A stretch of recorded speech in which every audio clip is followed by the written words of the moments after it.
Hello friends, आपका स्वागत है आपके अपने यूट्यूब चैनल के ऊपर। और सबसे खास बात आज हम करेंगे कि किस तरीके से आज एक वोलेटाइल डे जो है रहा और किस तरीके से साइकोलॉजी जो है ज़्यादा इंपॉर्टेंट रोल प्ले करती हुई आज नज़र आई। देखिए, आज जब बाजार खुले सुबह तो प्री ओपनिंग सेशन से पहले क्या हुआ।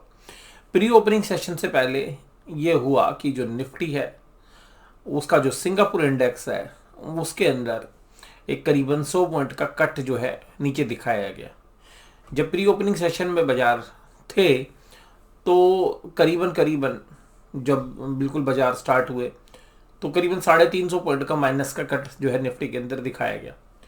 और 9 बजकर 4 मिनट तक जो है करीबन 200 सवा 200 पॉइंट जो है निफ्टी माइनस दिखा रहा था, क्योंकि कल की गिरावट के बाद एक पैनिक लाइक सिचुएशन जो है बन रही थी। और कुछ जो है ऑपरेटर्स आप ये कह सकते हैं कि उन्होंने एक डर का माहौल जो है सुबह सुबह ही पैदा कर दिया। और सुबह सुबह उस डर के माहौल में जो है ज़्यादातर लोगों ने जो है डर के बारे शुरू के 15 मिनट में अपने सौदे जो है वो मंदी की तरफ बना लिए होंगे। और बस 15 मिनट की बात थी और उसके बाद जो वहीं से एक अप स्विंग सुबह देखने के लिए मिला। और बाजार जो है दिन भर वोलेटाइल सेशन में रहा, लेकिन कुल मिलाकर ऊपर की तरफ बढ़ता रहा। दिन भर के दौरान जो है सुबह एक लेवल से बने थे 17,450 के। और जब तक 17,450 के ऊपर बाजार बंद नहीं होने वाले थे दिन के अंदर भी, तो ये तो श्योर था कि बाजार 17,450 के नीचे ही रहेगा। लेकिन जैसे ही 450 के बाद जो है बाजार ने अपनी जगह बनाई, तो फिर देखिएगा निफ्टी बैंक ने जो करीबन जो है सुबह के ट्रेड के अंदर 10-15 मिनट के अंदर ही नीचे से करीबन 300 पॉइंट के जो है राइज दिया था बैंक निफ्टी ने। तो वहाँ से एक बात तो क्लियर थी कि आज जो है कुछ ऊपर नीचे जरूर होगा और नीचे एक बेस जो है मिल रहा है, जैसा हम उम्मीद भी कर रहे थे कि एक बॉक्स थ्योरी की हमने कल बात की थी कि अगर बॉक्स के अंदर अगर बात करें तो बॉक्स में जो है बाजार रहने वाला है। अभी भी कल के मेरे क्या व्यू हैं वो भी मैं आपके साथ चर्चा करूंगा।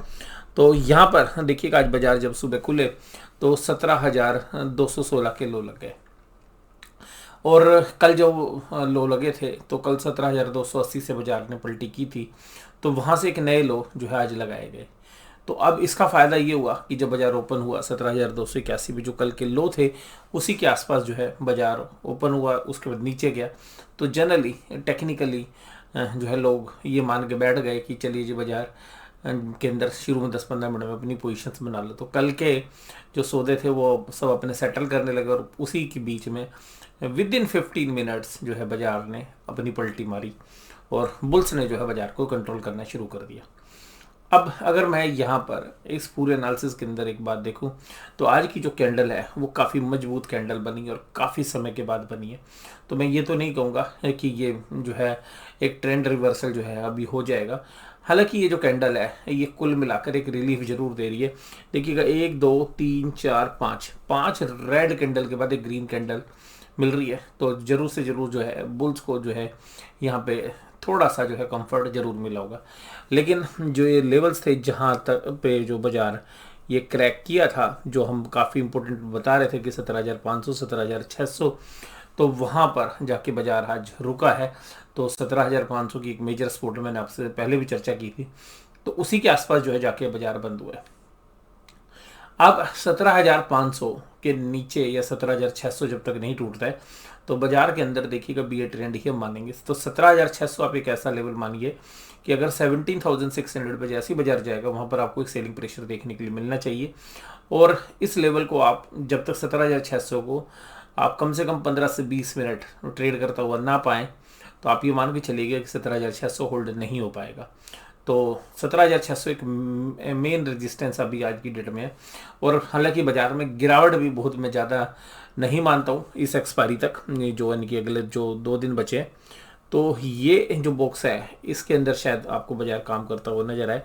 तो 17,600 ऊपर की तरफ और आज के जो लो लगे हैं 17,216। कल मैंने चर्चा की थी कि अगर जो कल दिन गया उसके लो टूटते हैं तो जो है आपको वो उस लो पर जो है विशेष नज़र रखनी चाहिए। तो जैसे ही कल के जो लो टूटे तो टेक्निकली जो है वीकनेस आई, लेकिन वो विद इन 5 to 10 मिनट्स जो है वहाँ से जो है वो बाजार उन प्राइस को दिखा के सीधा ऊपर की तरफ आ गया। तो अब ये जो बॉक्स है इस बॉक्स के हिसाब से तो ये जो लेवल्स आ रहे हैं ये करीबन करीबन यहीं पर आ रहे हैं जो हमारी बॉक्स का नीचे का बॉटम है। तो बाजार जो है 17,200 से 17,600, 17,500 पे तो है ही। इस रेंज के अंदर शायद रहना चाहिए बाजार। और अगर 17,200 किसी भी कारण से टूटता है तो फिर आप, जैसे मैंने आपको 17,500 17,600 पर एक बड़े फॉल की बात की थी, तो उसके बाद देखिएगा करीबन इंट्राडे ही सही 300 पॉइंट का फॉल हो गया है। तो ये जो कैंडल्स हैं, मैंने कल भी आपके साथ चर्चा की थी, ये 7-8 दिन में जो है बाजार यहाँ पे कंसोलिडेट किया था जब बाजार नीचे से ऊपर की तरफ गए थे। तो ये हो सकता है कि बाजार ये एक्सपायरी शायद इसी रेंज में दे दे। और अगर किसी भी कारण से अगर 17,200 का लेवल टूटता है तो आप जो है फिर ये मान के चलिएगा कि जो 4 ये मजबूत कैंडल थी, इनका जो बेस था वो 16,800, तो आप 16,800 पर भी जा सकते हैं। लेकिन अभी हाल फिलहाल में ऐसी स्थिति हमें नहीं लग रही है। तो 17,200 नीचे की तरफ और 17,600 ऊपर की तरफ, ये एक्सपायरी में मैं आपको मेन क्रूशियली जो है लेवल्स देखने चाहिए। ऑप्शन चेन के डाटा भी जो है कुछ आपको आज बयां करेंगे। Reliance, JSW steel, Bajaj Finserv, Bajaj finance, कल के जो दोनों कमजोर शेयर्स थे और इंक्लूडिंग रिलायंस, तो तीनों जो कमजोर शेयर थे आज वहां पर मजबूती थी। वहीं पर Infosys, Asian paints, IndusInd bank, Titan और विप्रो में कमजोरी थी। तो देखिएगा बैंकिंग स्टॉक अभी भी वीक है, लेकिन आज कैंडल ठीक है। कल क्या जो बदला, जो कल ऊपर से बाजार गिरा था, एडवांस डेक्लाइन रेशो आज बिल्कुल रिवर्स हो गए। और ये तब हुए जब 4,000 करोड़ से ऊपर की ज़्यादा सेलिंग आज कैश मार्केट ने के अंदर एफआईआईज ने की है। इसका मतलब है कि जो हमारे चेन्नई इन्वेस्टर्स हैं या जिनकी शॉर्ट्स पोजीशंस थी, उन्होंने आज की जो है कमजोरी का पूरा फायदा उठाते हुए अपनी शॉर्ट्स की जो है कवरिंग कर लिया। और ऐसा देख के ऑप्शन चेन से भी लगता है। और कुल मिला के कल भारती की न्यूज़ के बाद भारती आज भी मजबूत था, जिस तरीके से उन्होंने अपने टैरिफ के रेट्स बढ़ाए हैं। जेएसडब्ल्यू स्टील, पावर ग्रिड, कोल इंडिया, एनटीपीसी, टाटा स्टील, ये सब मजबूती के साथ है। तो मेटल पैक अभी भी बढ़िया कर रहा है। भारतीय एयरटेल मजबूती के साथ है। और अगर रिलायंस की बात करें तो कल के जो है आरामको से संबंधित न्यूज़ के बाद आज रिलायंस जो है अपने आप को संभाल पाया। और देखिएगा जियो तो उसी के पास भी है, तो अल्टीमेटली अगर रेट बढ़ेंगे तो सभी के बढ़ेंगे। IndusInd bank, Asian paints, Infosys, Bajaj auto, Wipro, ये कमजोरी के साथ काम करते हुए नजर आए। कल इंडसइंड बैंक में कमजोरी नहीं थी, तो आज उसने अपनी जो है पूर्ति कर ली। और कल मैंने आपके साथ चर्चा की थी कि आईसीआईसी बैंक और एचडीएफसी बैंक जब चलेंगे तो वही बैंक निफ्टी शायद चलेगा। और आज वो दोनों नहीं चले, इसीलिए आप देखिएगा निफ्टी बैंक के अंदर परफॉर्मेंस तो पॉजिटिव आई, क्योंकि निफ्टी काफ़ी अच्छा चला है। तो वहाँ पे निफ्टी बैंक ने अंडर परफॉर्मेंस दी है। तो कोशिश जो है निफ्टी बैंक के अंदर भी, दिग्गज जब तक नहीं चलेंगे निफ्टी बैंक शायद परफॉर्म नहीं कर पाएगा। एक्सिस बैंक में भी देखिएगा लगातार ओवरसोल्ड सिचुएशन बनी हुई है। तो किसी भी तरीके की अगर शॉर्ट्स कवरिंग कब आती है, क्योंकि अब 2 दिन रह गए हैं एक्सपायरी के, तो आप इनमें पुल बैक देख सकते हैं। लेकिन कुल मिला के पूरी की पूरी अगर आप कैंडल्स देखेंगे कि जहां पर से बाजार ने ब्रेकआउट दिया था 37,200, ये देखिएगा वो लेवल्स, वहां से पूरा जो है जितनी तेजी थी वो सब जो है बराबर हो गई है।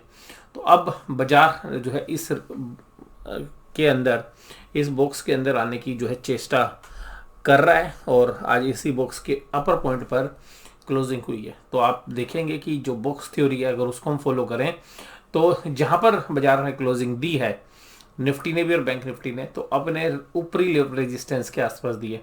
तो अगर आप यहाँ पे भी देखेंगे तो जो 37,400 और मोटा मोटी तो 37,300 के बीच का जो दायरा है, एक रेजिस्टेंस पॉइंट है। बाजार हालांकि आज उस पॉइंट तक गया भी और वहीं पर रेजिस्टेंस फेस किया 37,448। तो ये ऊपर की रेंज है।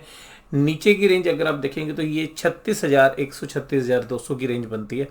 और सबसे मेजर कंसोलिडेशन आप अगर ये देखेंगे तो ये लेवल्स है 36,500 का। ये अहम लेवल आप समझिएगा, क्योंकि ये यहाँ पर करीबन 8 से 7 दिन जो है जब बाजार ने तेजी की थी तो यहाँ पे काम हुआ था। तो ये 7-8 दिन का जो ट्रेडिंग पैटर्न है ये बता रहा है कि 36,500 जो है नीचे नहीं टूटने वाला है इतनी आसानी से।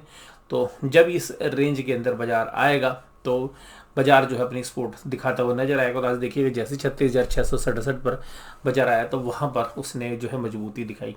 तो जो ट्रेडर्स हैं जनरली यहाँ पर अपने जो है शॉर्ट्स भी काटते हुए नजर आएंगे जब 36,500 के आसपास बाजार नजर आएगा। और मुझे अभी हाल फिलहाल में ये लगता है कि शायद 36,500 इतनी जल्दी से नहीं टूटने वाला और इस बॉक्स के अंदर ही बाजार रहेगा। तो मोटा मोटी 1,000 पॉइंट की रेंज है अभी बैंक निफ्टी में। ऊपर की तरफ 37,400, नीचे की तरफ 36,000। और कल ही जो है 37,400 ऊपर से क्रैक हुआ है, तो भी हमें हाल फिलहाल में 1-2 दिन में तो चांसेस थोड़े से कम लग रहे हैं। हालांकि मंथली एक्सपायरी के बाद कुछ भी प्रैक्टिकली पॉसिबल है।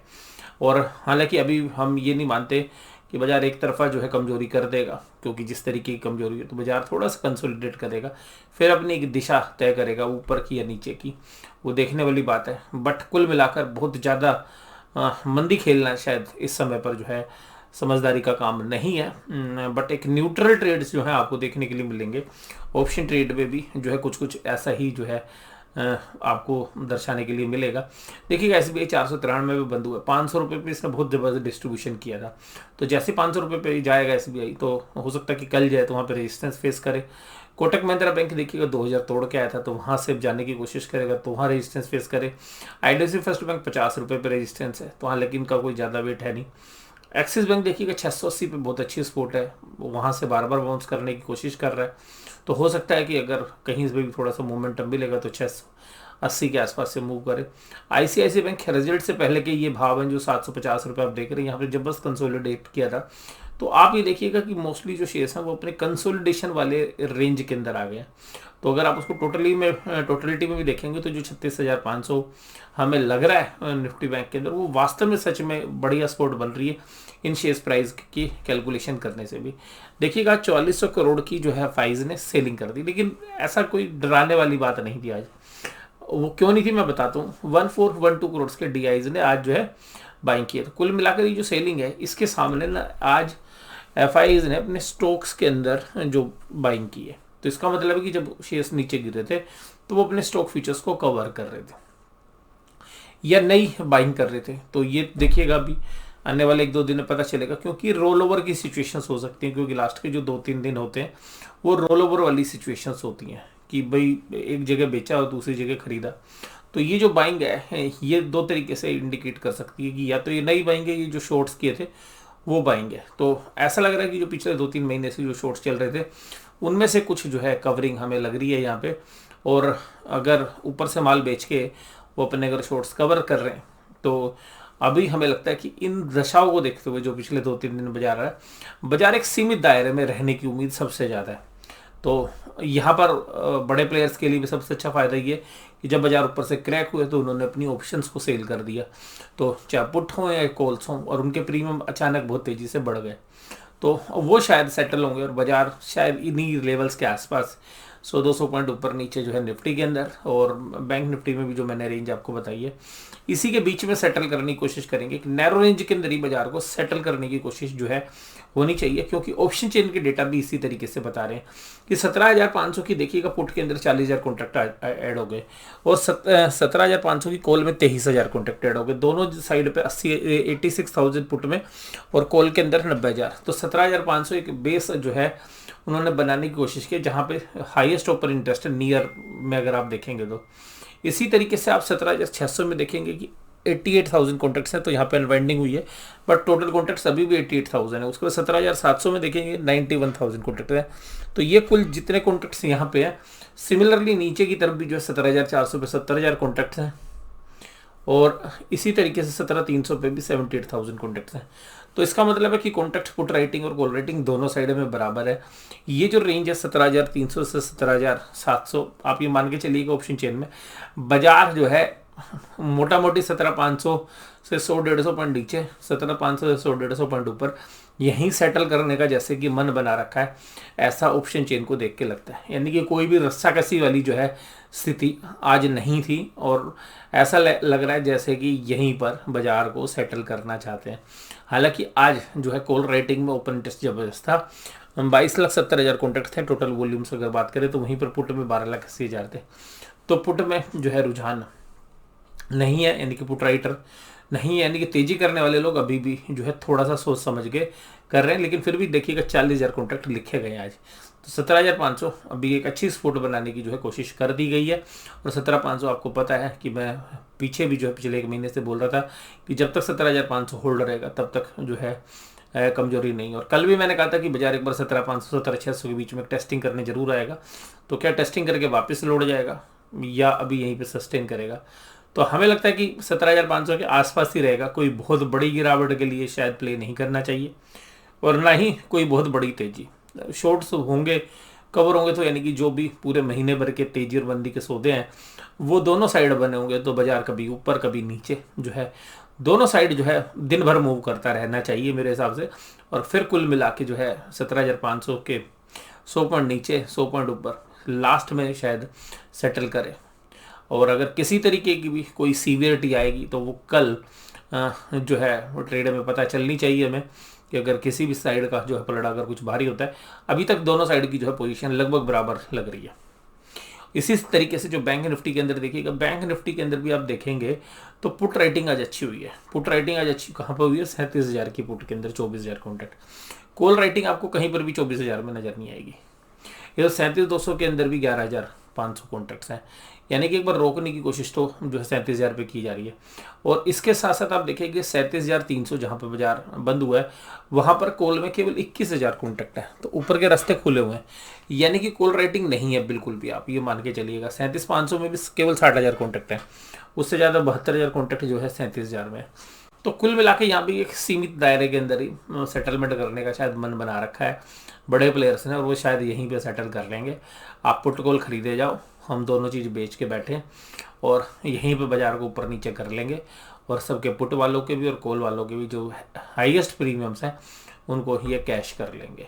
तो मुझे पर्सनली ऐसा लगता है कि पुट और कॉल खरीदने में जो भी अभी जिन्होंने पुट खरीदी होंगी उनके बहुत अच्छे पैसे बने हुए कल, लेकिन अब इसी लालच में कि भी और बनेंगे शायद उन्होंने और पुट खरीद लेते हैं, क्योंकि शेयर बाजार में सबसे खास बात क्या है कि आपको लॉस कराने का जो काम होता है वो आपका कॉन्फिडेंस ही करता है। यानी कि बाजार में जब एक ट्रेडर पैसा बनाता है, इन्वेस्टर पैसा बनाता है, तो उसका कॉन्फिडेंस जो है उसको बड़ा रिस्क उठाने की जो है ताकत देता है, और शायद वहीं पर जो है इन्वेस्टर अपने पैसे लूज़ करते हैं। ये जो लास्ट लाइन मैंने आपके साथ बोली है ये आपको कैसी लगी? ये मेरे खुद के अनुभव है जो मैं आपके साथ शेयर कर रहा हूँ, कि जो बाजार का कॉन्फिडेंस है वही आपको बाजार में बड़े सौदे बनाने की ताकत देता है, और वहीं पर जो ओवर कॉन्फिडेंस जब हम बाजार के अंदर करते हैं तो शायद वहीं से जो है एक ट्रेडर या इन्वेस्टर जो है बड़े लॉस लेता है उस कॉन्फिडेंस की वजह से, जो हम जनरली मानते हैं कि ओवर कॉन्फिडेंस होता है, और फिर वो अपनी औकात से ज़्यादा बड़े सौदे करता है और फिर जो है मुँह की खानी पड़ती है। तो ये चीज़ें देखिएगा सभी ट्रेडर या इन्वेस्टर्स जो हैं शायद फेस कर चुके होंगे कि अगर कल किसी ने पुट में बहुत अच्छे पैसे बनाए होंगे तो आज वो क्या चाह रहा होगा कि चलो आज फिर पुट खरीदें।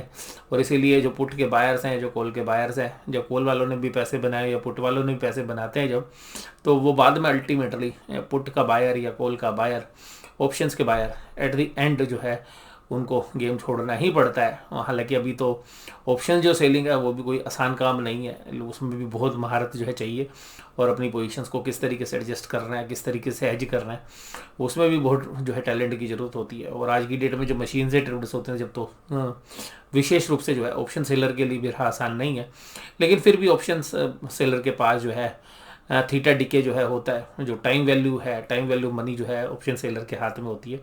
हालांकि शुरू से ये चीज़ समझाई जाती है कि ऑप्शन सेलर का अनलिमिटेड रिस्क होता है और सब लोगों के पास बड़ी मात्रा में कैपिटल नहीं होती है, तो ऑप्शन सेलिंग जो है उससे जो है जो इन्वेस्टर कम्युनिटी है, रिटेल इन्वेस्टर को बताया जाता है इससे दूर रहो, ये खतरा है। और वो हमेशा जो है, हम टीवी चैनल्स को भी देखते हैं तो वो भी हमेशा खरीदने की बात ही बोलते हैं, या कॉल स्प्रेड या पुट स्प्रेड हो सकता है कि एक ऐसी ट्रेडर्स बताते हैं जिसमें दोनों खरीदने बेचने की बात हो, but most of the cases में जो ब्रोकर्स की कॉल्स होती हैं वो भी पुट खरीदने की और कॉल खरीदने की ही बात करते हैं। और at the end of the day options के जो बायर्स हैं जो है, चाहे वो पुट खरीदें चाहे कॉल खरीदें, उनको लॉस होना जो है निश्चित है। वो हो सकता है कि 10 ट्रेड में प्रॉफिट कमाए, तो ये पक्का है कि अगले 25 ट्रेड में उनको लॉस होना ही होना है। और कुल मिलाकर मैंने पर्सनली ये देखा है कि ऑप्शन बाइंग में पैसे बनाने बहुत ही मुश्किल काम है। अगर किसी के अंदर वो टैलेंट है तो इसका मतलब वो बहुत ही टैलेंटेड जो है ट्रेडर है। तो आज की ये चर्चा आपको कैसी लगी, और जो लास्ट में मैंने आपके साथ क्लोजिंग रिमार्क्स ट्रेडिंग से संबंधित जो दिए वो आपको कैसे लगे, जरूर से जरूर मुझे कमेंट बॉक्स में बताइएगा। वीडियो देखने के लिए धन्यवाद। Thank you very much.